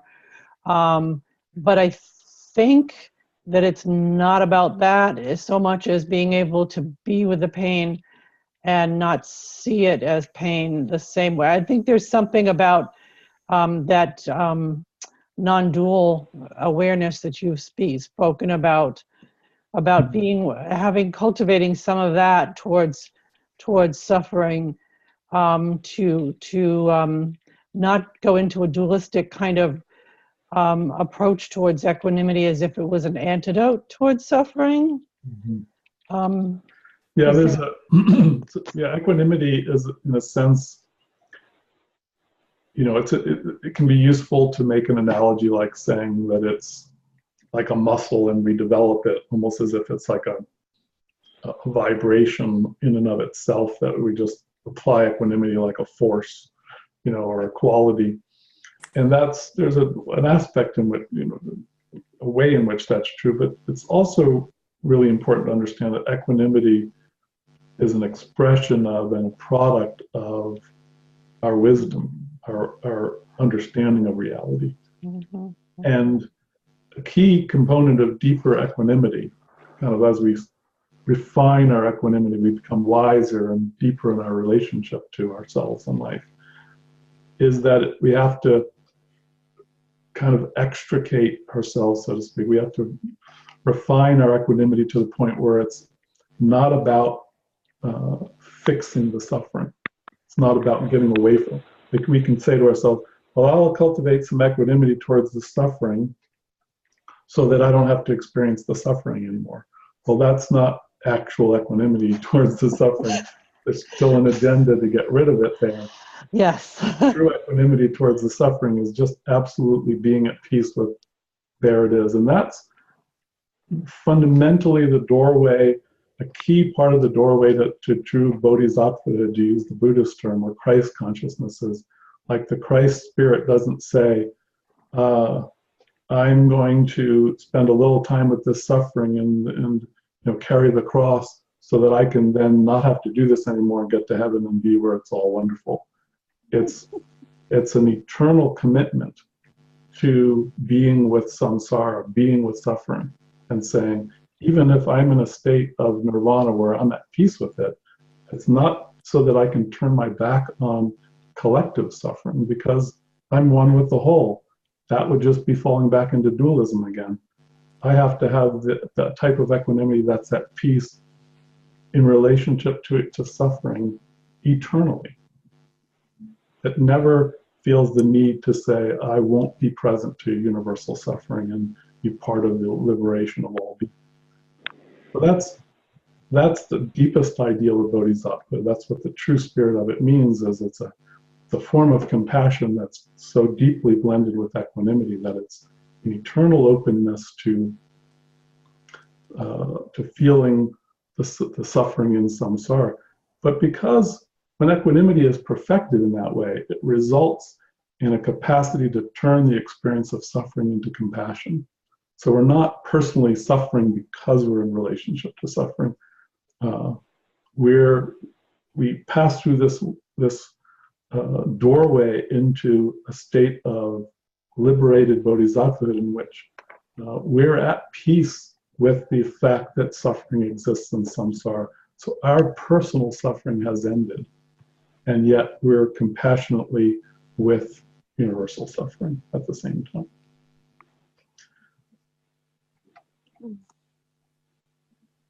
Again, though, I want to reiterate an important point. That's the ideal. That's the end result. In fact, I feel that all beings inevitably will achieve that state of realization. At the same time, as human beings on the spiritual path, we all have to be aware of our limitations. Where am I at in that process? It's kind of like if we use that analogy of equanimity and love and other spiritual qualities as like muscles that we're developing. If we're exercising, let's say if we're lifting weight, we can't, if Buddhahood is lifting 1,000 pounds, we don't just go into the gym and put 1,000 pounds on the bar and try to lift it. We put 10 pounds, 20 pounds on the bar, and we practice with that and we get stronger. And then we add a little more weight, we practice with that and we get stronger. So we follow a balanced middle path of understanding our limitations and understanding where we're at on the path, and then, stretching ourselves to make ourselves stronger, to develop more wisdom, to face reality more. But we do it incrementally. We don't just, take on too much too fast. So that's a key part of the path of bodhisattvahood too, is yes, great planetary bodhisattvas are lifting 1,000 pounds, but we find out what's the amount for us, what's a comfortable amount that stretches us, that exercises us, but at the same time isn't overwhelming. Sometimes we can get into situations though where there's a lot more suffering in our lives than we wish there were, and we have a difficult time like attenuating it, adjusting it so that we feel more comfortable with it, that it's more in balance. It just is our karma or whatever aspect of our life situation results in there's a lot of suffering. And so at those times, we can do our best to adjust it and to make it more manageable, but beyond a certain point, we may just find ourselves having to just kind of, it's like jumping into they say, learning to swim by jumping in the deep end. Sometimes we reach a new stage by getting in over our heads, and we just have to face the situation and suffer through it and gain that inner strength and gain that wisdom, gain that equanimity in that situation. So it's important on the one hand to have the understanding in mind that we can kind of grow into things gradually. That's part of our strategy. And on the other hand, sometimes the curriculum, for whatever reason, is just what it is. It's our life. And in a sense, that's part of what I think the world situation is for a lot of us right now, is we're in a difficult time. For many of us, it's a particularly challenging feeling situation. And we're just kind of challenged to step up and do our best to kind of almost like having a crash course in deepening equanimity and love and peace, and because of we're challenged to, where we have to move more decisively in that direction because of the times in which we live. There's a saying, an ancient saying that it's more beings achieve liberation during difficult times. Can I just make another comment real quickly? Sure. Please? When I was going through a really difficult period, I was exposed to a practice it's working with suffering, working with difficulties practice. It's a kind of a Tonglen.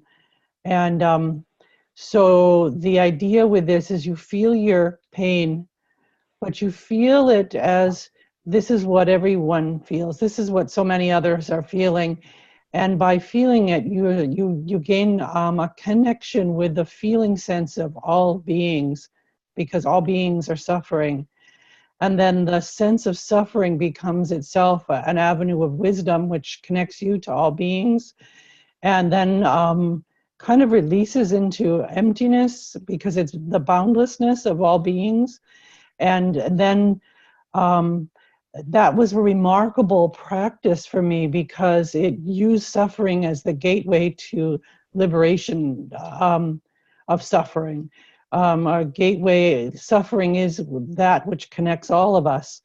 And I just found that to be an incredibly powerful approach towards, I would say, equanimity through suffering. Wonderful, yes. Thanks for sharing that, because that's, Tonglen is a very, the essence of it especially, there's specific practice involved, but what you're describing is also very much the essence of that spirit, which is, essentially identical to what we've been talking about, that, it's sort of being a gateway to bodhisattva, a gateway to enlightenment. Wonderful. Okay, so suppose we should wind up now, unless there's any quick finish up questions that anybody has.